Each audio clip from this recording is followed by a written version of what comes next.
Қазір аналитикалық геометрияның векторлар бөліміне жақсы бір бақылау жұмысын талдауды бастайық. Жоғары деңгейлі бақылау жұмысы, бірақ үйренуге, векторлар бөлімін толық қайталап бекітуге өте пайдалы есептер. Сондықтан сескенбей, қорықпай, үрікпей есептерді талдауға кірісейік. Қазір бірінші есепті талдаймыз. Бұл есепте екі нүктелер кеңістікте координаттармен берілген. Кеңістіктегі нүктелер екенін нүктелердің үш координаттан берілгеннен байқауға болады. Және А векторы берілген, ол векторда координаттармен берілген. Жазып қойдық. Не табу керек? Басқа бір екі вектор құрылған. Ол 3А қосу АБ векторы және АБ векторлары. Осы векторлардың арасындағы бұрышты табу керек.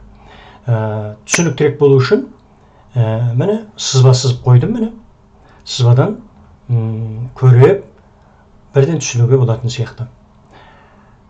Олай болса шығаруға кірісейік. Біріншіден фи бұрышын табу керек бізге. Векторлар бөлімінде бұрыш қандай формулаларда бар? Мектеп бағдарламасында векторлар бөлімі өтіледі, және мектеп бағдарламасында векторлардың скаляр көбейтіндісі қарастырылады. Міне векторлардың арасындағы бұрыш осы скаляр көбейтіндінің ішінде бар. Олай болса бұрышты табу үшін сол берілген векторлардың скаляр көбейтіндісінің формуласын жазуымыз керек. Сол жерден бұрыштың өзін таппаймыз, бұрыштың косинусын табамыз. Сол косинус арқылы кейін бұрышты табуға болады. Ыңғайлылық үшін бірақ біз бірінші мынандай бір белгілеу енгізіп алайық. С векторы деп вектор белгісін осындай әріптің үстіндегі сызықшамен белгілей берейік. С векторы деп 3А векторы қосылған АБ векторы. Міне осындай екі вектордың қосындысынан жасалған векторды біз ыңғайлылық үшін С деген атауменен белгілеп алайық. Қолдануға өте ыңғайлы болады.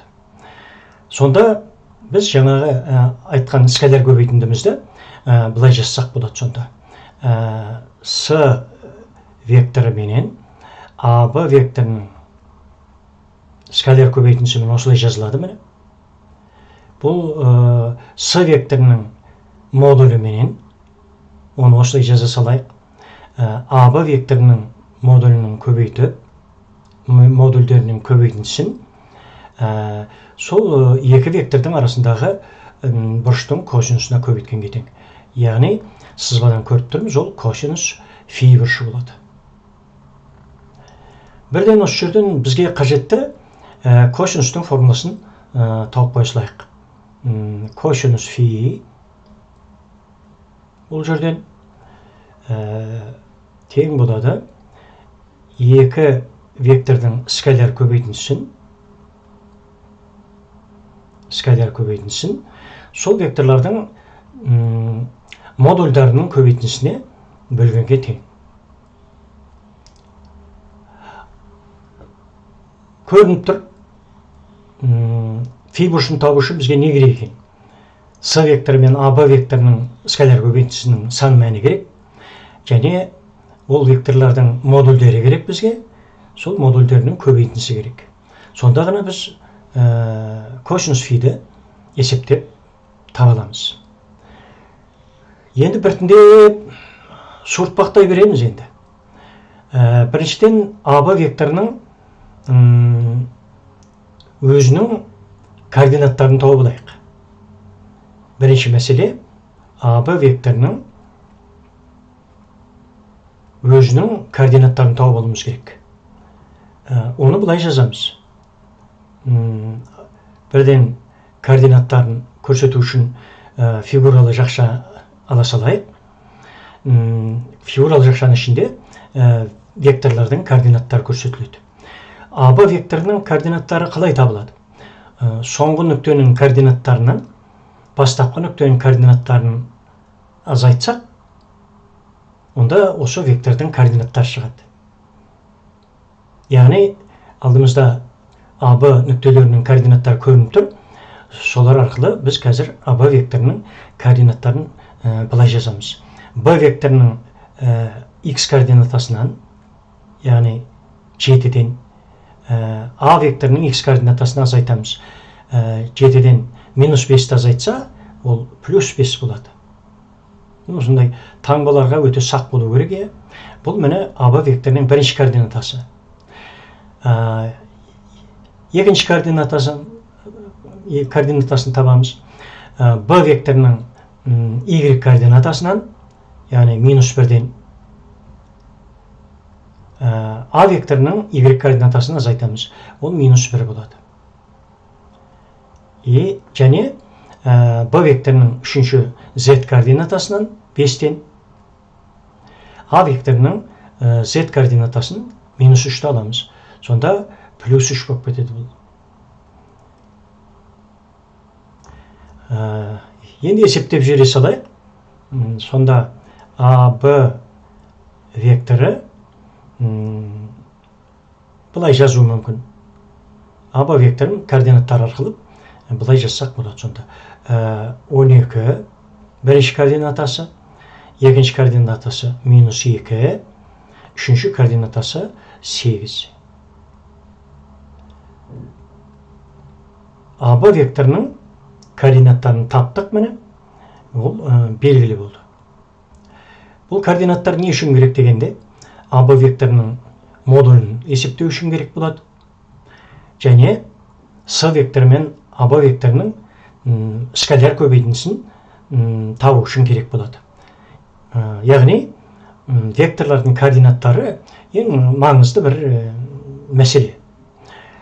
Енді келесі С векторының координаттарын табуымыз керек. Оны біртіндеп табамыз. Біртіндеп. Мысалы, С векторының формуласын көретін болсақ, міне, астын сызып жатырмын. Ол құрама вектор. А вектор менен АБ векторынан құрастырылған деп айтуға болады.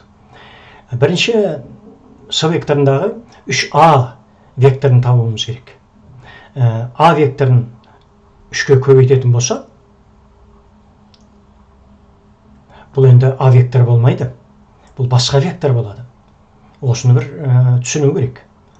Қандай да бір векторды бір санға коэффициентке көбейтетін болсақ, ол басқа вектор болады. Бірақ сол бастапқы векторға коллинияр вектор болады. Коллинияр дегеніміз бастапқы векторға параллель вектор болады. Немесе сол вектордың өзімен бір түзудің бойында жатқан вектор болуы мүмкін. 3А векторы, ол А векторына коллинияр вектор болады. А векторының айырмашылығы, ол 3А векторының ұзындығына ғана, бағыттары бірдей. Осындай векторларды коллинияр деп атайды. Оны қалай табамыз дегенде, А векторының координаттарын жазып алайық, ыңғайлы болу үшін есептеуге. 4, -4 және -2. Бір нәрсені ескертіп өткім келеді. Нүктелердің координаттары дегеніміз ол X, Y, Z координаттары. Координата жүйесіндегі біріншісі X координатасы абсциссасы, екіншісі Y координатасы ординатасы. Нүктенің координаттары туралы айтып тұрмын. Және үшінші координатасы нүктенің Z координатасы, ол аппликатасы деп аталады. Атауында білген жөн. Бірақ нүктелердің координаттарынан басқа біз айтып отқан векторлардың координаттары бар. Оны бір-біріменен ауыстырмау керек. Векторлардың координаттары басқа, ал нүктелердің координаттары ол басқа. Сонымен 3А векторының координаттарын табу үшін міне дайындық жасадық, жазып алдық. Қалай табылады дегенде, біз векторға жаңадан ат қоймай-ақ қояйық, бірден координаттарын жаза берейік. Олай да жазылады кейде. Вектордың алдындағы коэффициентті А векторының әрбір координатына көбейтіп шықсақ болды.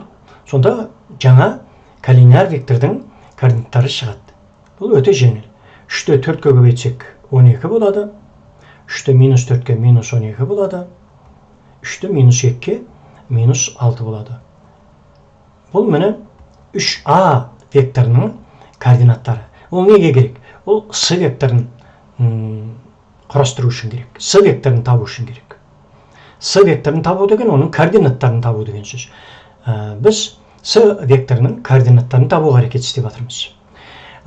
Келесі қадамымыз енді сол дегендей С векторының координаттарын табуға келіп тіреледі. Оны қалай табамыз дегенде, қарасақ, С векторын құрайтын 3А векторының координаттары белгілі бізде, таптық. АБ векторының координаттары белгілі бізге, таптық. Сол координаттардан біз қазір С векторының координаттарын табамыз. Қалай дегенде, С векторының координаттары ол 3А векторының сәйкес координаттары мен АБ векторының сәйкес координаттарының қосындысынан шығады. Міне былай істейміз ондай болса. 3А векторының бірінші координатасы 12. Соған қосамыз АБ векторының бірінші координатасын, ол да 12. Міне С векторының бірінші координатасы. Енді 3А векторының екінші координатасы минус 12. Оған қосамыз АБ векторының екінші координатасын. Ол минус 2. Бұл С векторының екінші координатасы. Енді ең соңғысы 3А векторының үшінші координатасына АБ векторының үшінші координатасын қосамыз. Ол 8.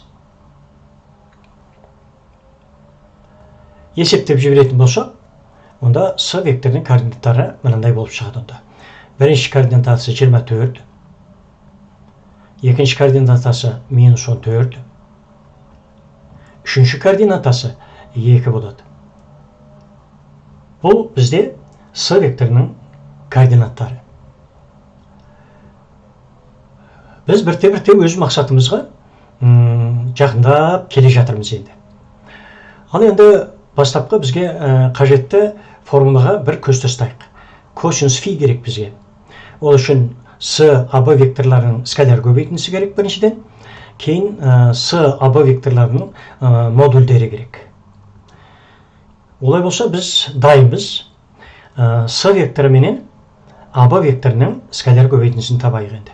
С векторы менен АБ векторының скаляр көбейтіндісі былай жазылады міне. Ол координаттар арқылы табылады. Осы есте болсын. Арасындағы бұрыш арқылы таба алмаймыз енді. Өйткені ол формуланы пайдаланып қойдық біз. Енді екі вектордың скаляр көбейтіндісін координаттар арқылы табамыз. Ол қалай орындалады екен? Міне қазір көреміз. С векторының бірінші координатасын аламыз, 24. АБ векторының бірінші координатасына көбейтеміз. АБ векторының бірінші координатасы 12. Оған енді қосу керек. С векторының екінші координатасы, жақшамен жазайын, теріссен болғандықтан, екінші координатасын АБ векторының екінші координатасына көбейтеміз. Ол минус 2. Бәрі көз алдымызда тұр. Сонда да өте сақтықпен жазамыз.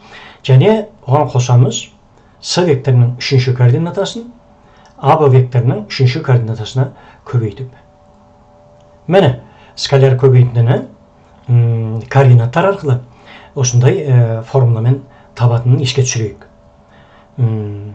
Екі вектордың скаляр көбейтіндісі олардың сәйкес координаттарының көбейтінділерінің қосындысына тең. есептеп жіберсек,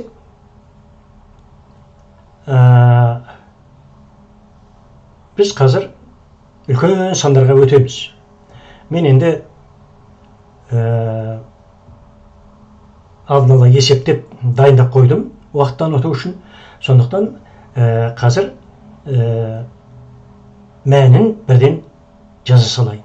Мұның мәні есептеген кезде 332-ге тең болады екен. 332-ге тең болады екен. 332-ге тең. Міне, С АБ векторларының скалар көбейтіндісінің сан мәнін жеңіл ғана таптық. Тағы да айтамын, бұл жолы екеуінің скалар көбейтіндісін олардың координаттары арқылы таптық. Оны косинус фидің формуласын алып барып қоюға болады. Енді С векторының модулін табайық. С векторының модулі, мына жерге қасына таба салайын мен. С векторының модулі ол тең болады сәйкес координаттарының квадраттарының қосындысының түбірден шығарғанға тең. Яғни 24-тің квадраты қосу 14-тің квадраты, минус 14-тің квадраты болу керек енді. Бірақ квадраттағанда плюс болып кетеді бәрібір. Оған қосамыз 2-нің квадраты. Көріп отыру керек, ана С векторының координаттарын квадраттап қосып отырмын. Мұны да мен алдын ала дайындап есептеп қойдым. Сондықтан қазір бір қарап жазып қоя салайын. Төбір астында 776 болады екен. Бірақ төбірден шығатын 2 саны бар. Сонда бұл мәні мынандай болып шықты. 2 көбейтілген төбірдің астында бұл С векторының модулі ғой. 194. Төбір астында 776 шығады. Одан 4-тен 2 шығып кетеді. Сонда міне мынандай түрде жазуға болады екен. 2 көбейтілген төбір астында 194. Бұл есептеулерді мен бірнеше рет тексердім. Дұрыстығына көз жеткіздім. Содан кейін жазып отырмын. Дәл осы сияқты АБ векторының да модулін тура осы жерге таба салайық. Қалай табылатынын жазайын әрине. АБ векторының координаттарының квадраттарының қосындысы. 12-нің квадраты қосу минус 2-нің квадраты, оны мен 2-нің квадраты деп жаза салайын. Және 8-нің квадраты. Және осы квадраттардың қосындысын төбеден шығару керек. Бұл вектордың модулін табу формуласы. Бұл ең векторлар бөліміндегі алғашқы формула, бұны ұмытуға болмайды. Оның үшін есте ұстау керек. Ал енді сонымен АБ векторының модулі төбір астында 212 болып шығыпты. Төбірден 2-ні шығарсақ, 2 төбір астында 53 болады екен.